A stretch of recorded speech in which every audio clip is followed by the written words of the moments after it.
My whole journey in photography started in 2006.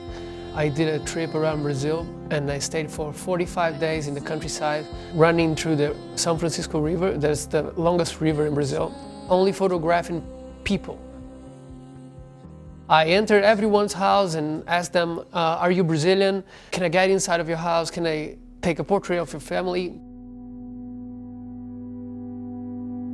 In that experience, the most important thing was to learn how strong Brazilian people are.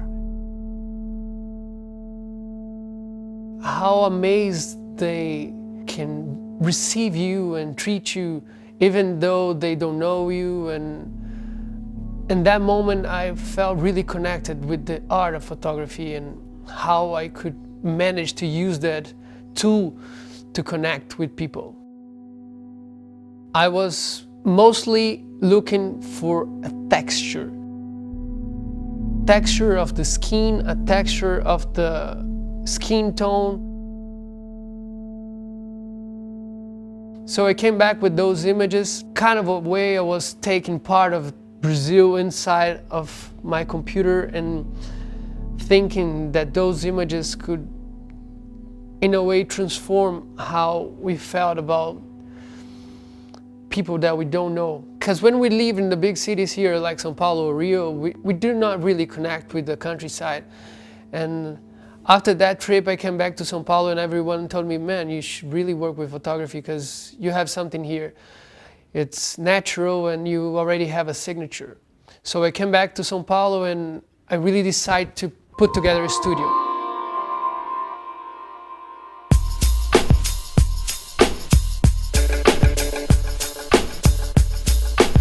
So this is the space where we meant to make the studio and gallery. And as you can see, this house is like a place where we always gather a lot of people around. And even though they are musicians, artists, writers, photographers, all types of people, and they all felt really welcome here to join and share their ideas. I'm going to show you guys around.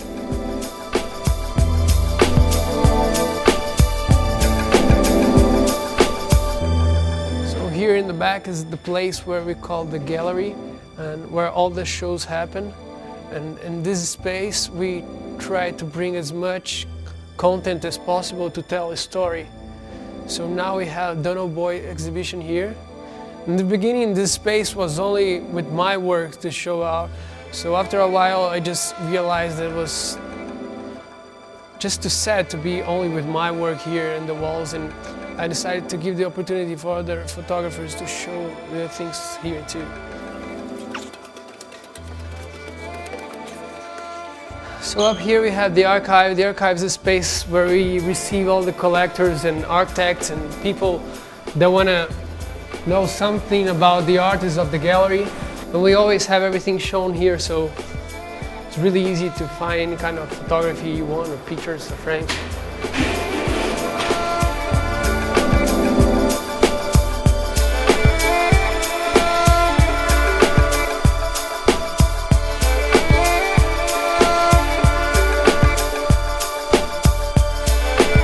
At the same time, I started to work with advertising and fashion and portraits and all types of lighting, and that was a great way to learn how to light things.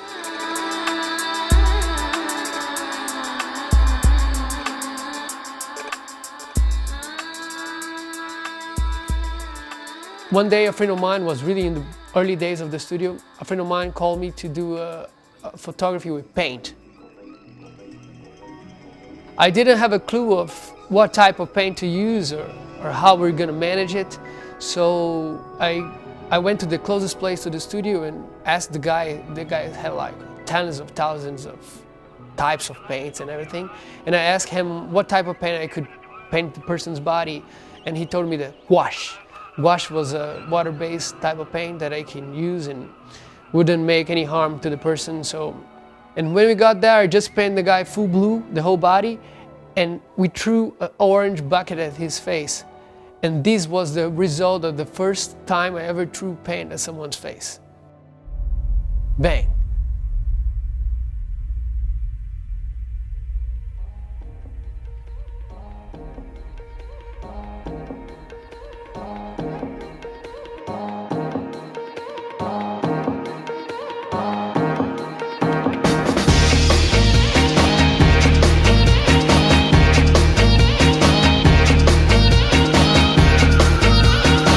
was crazy because when we do something that strong out of nothing, out of an accident, and you feel that it's really powerful as an image. And from 2008 until 2010, I started to do all kinds of crazy experiments with that.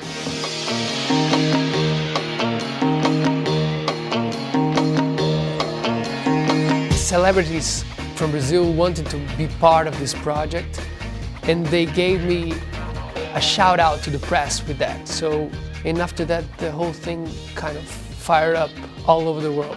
It was really crazy because it was really early in my career and it opens a lot of doors. So, what's next? Here we have the office where we work and make things happen. And right here we have the studio. Here's where the magic happens. It's just a box, but it gives us the possibilities to do anything we want.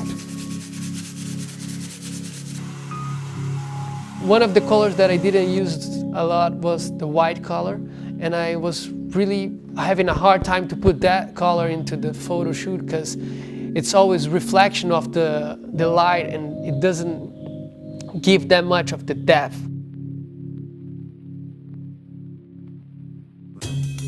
So I started to develop this idea of how can I crackle up a face with gouache.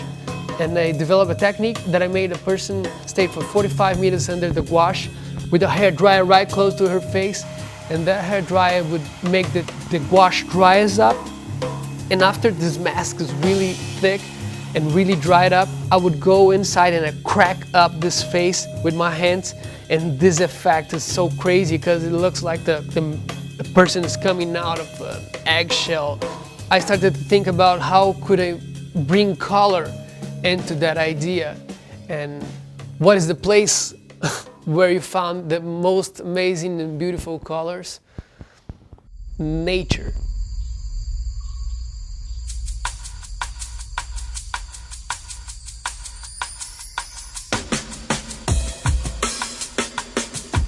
Nature is an amazing mix of colors, and I just want to put a few pieces of those plants and birds and insects and all this animals.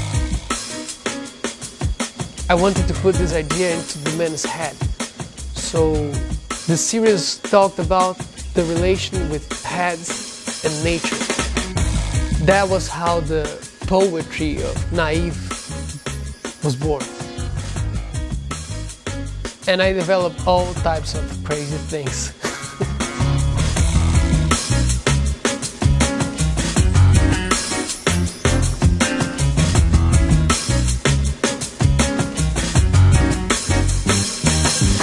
And in 2012, I put my first solo show with Naive. I found a great space. I got in contact with the Galeria from a friend of mine, and we did it together. And in that moment, I asked one of the most important photography critics in Brazil to write a text about the show. And I don't know if it was because of the buzz that we had with sexual colors, but the show was a crazy success and we sold a lot of pictures.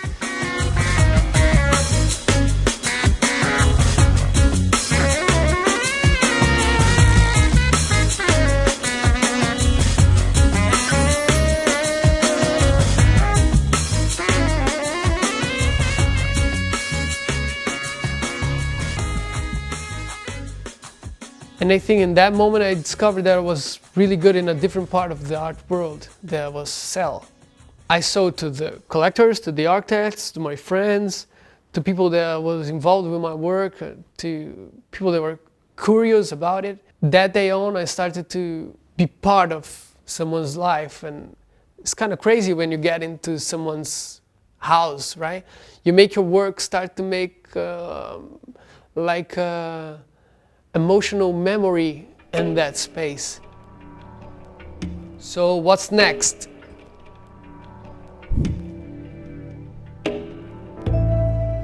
I started to think about the perfection of the body and how could we be as pure and touched, not aged, with no scars as possible.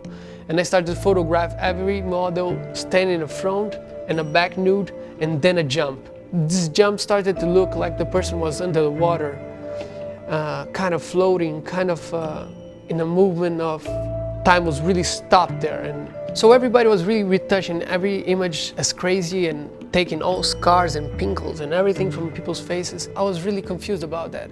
And I want to make a statement against it. And a statement around the idea that our scars, our body marks were really something that made us who we are. So I started to think, how could I make paper old? Not the person old. I wanted to bring the scars into the paper. So I started to research all types of ways to make paper old. Someone came to me one day and said, have you ever heard about the grilagem? Grilagem in Portuguese from the grilo. Grilo is cricket. So was a technique from the 1800s that people in the countryside of Brazil, to take the land that they didn't own, falsify those documents with the cricket process. They put the document in a box and put like a lot of crickets inside of that, and the feces and the urine of the cricket has kind of a chemical reaction with the paper. And this reaction was really crazy because it made the paper yellow and at the same time open kinds of holes in the paper. And the image looked like came out from a hurricane, was completely destroyed, and at the same time was really beautiful.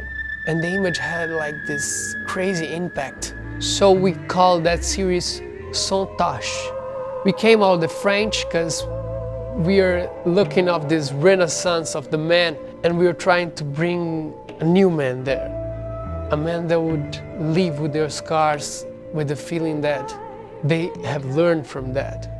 The thing that I imagine with my photography is how can I connect them to the dialogue that I want to bring in. At the same time, how can I transform and change our way to face kind of a contemporary problem of the man, right? So that's why I always try to bring my series into the content of the moment, what we are living in the moment.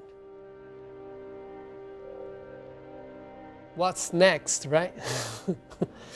So in 2015, I have realized a few things. My main thing was to work with men and its conflicts. So this time I started to work with the piece of line around people's head, and this experience was something that was really relaxing movement, right? And the texture of the line, and the colors of the line also connects a lot with my works, and I started to use the lines as my new paint kind of thing. When I started to think about what that means, right? The person had just wrapped around with line. I started to think about our connection, our connected generation. So I decided to call this series I Am Online. I decided to put myself in the first person because I am also online, and I'm also drowned inside of this world of endless information and content that we're always looking for more and more and more, and at the same time it's never enough.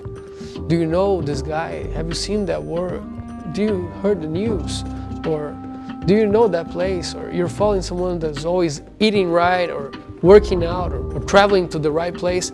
We're always kind of suffocated with that feeling of losing the experience, losing the moment.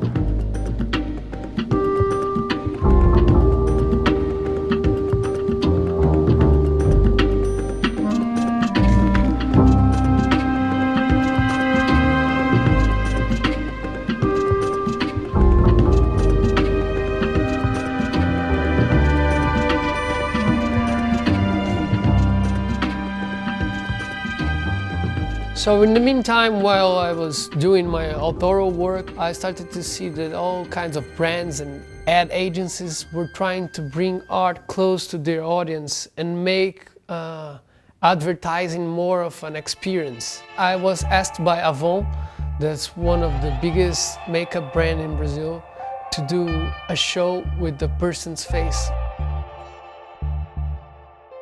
We got a celebrity, Carol Conká, and she was my model for this exhibition, only using the basis of their products.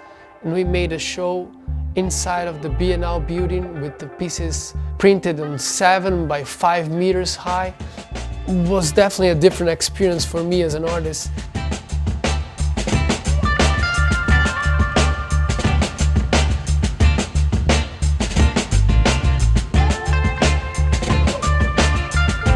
Six months after this show that we did this year a campaign for Chili Beans, that is the biggest eyewear brand in Brazil. They invited me to do something with the paint series, Sexual Colors. It's been 10 years since I first did that, in 2008 to 2018, and we decided to do a 10-year anniversary of the series, and we changed it a little bit. It was the first time we ever put an outside element in the photo, and we did it with sunglasses.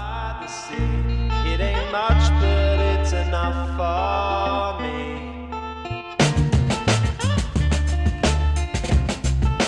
And it was the first time that we ever made the background with the color. And gave me like a different vibe to it. The deal was really different for me because when we managed this contract with the Chili Beans brand, we decided that we're going to put my name and my signature into every single layout piece they would use in all their stores for 1 year. Talking about a brand that has 800 stores in 10 different countries was a great opportunity to bring my art to a completely different audience. Really gratifying, because at the same time we had a show with the different group of images that we did in the same photo shoot from the campaign, and we sold every single piece of the show. We did, for the first time in 2018, an art fair here, SPARTE, and it was a great success for us. It was amazing to see everyone just getting there and seeing all the work at the same time together, and the way our booth was designed, I don't know, we just had an amazing success with the commercial sales, and at the same time getting the audience to see the work, and seeing all those photographers that I like to work with. Being a part of this was really gratifying.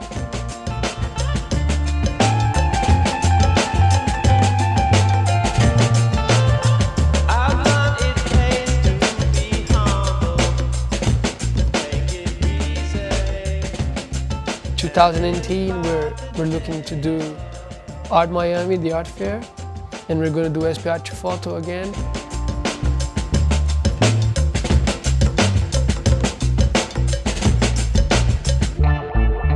Now in my new work, after I Am Online, that I talked about connectivity and how much we were suffocated about pressure of always being in the right place with the right people.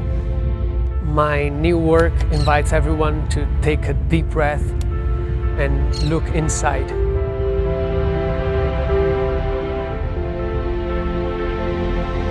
All the strength we need in life is inside of us.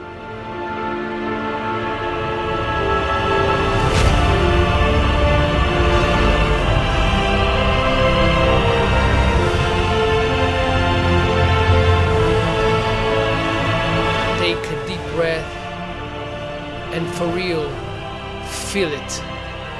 You are light.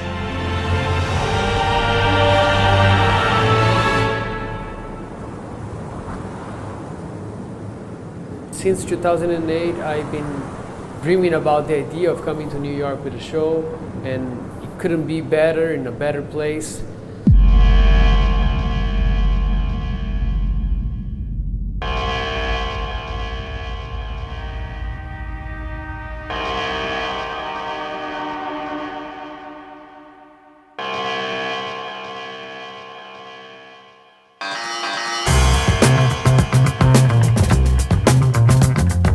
Seeing people here looking at the pieces, it's amazing. Everybody really got stoked with the work.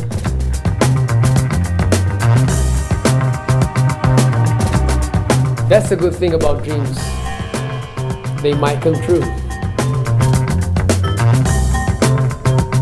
It's a great honor to be here. My first exhibition in a space like this, designed by Zijbenfeld.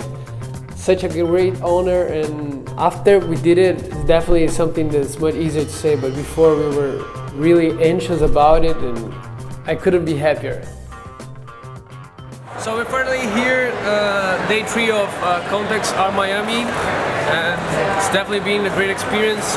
All the artists came through and are really happy showing their work here, and the crowd's really involved with it. At first, we always really, it's not afraid to work, but the competition is really big here, so it's really good that we're going well. And in the middle of all this art, we've been hearing a lot of good compliments, and that's it. Check it out. Spirit from my lungs, number one, I'm gonna get it. Living on the planet rock, and you know I'm never stopping till I'm standing at the top, top, top.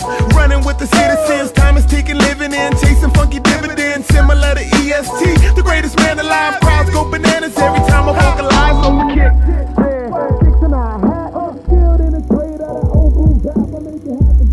And the idea that doesn't come out of my head is, what's next, right?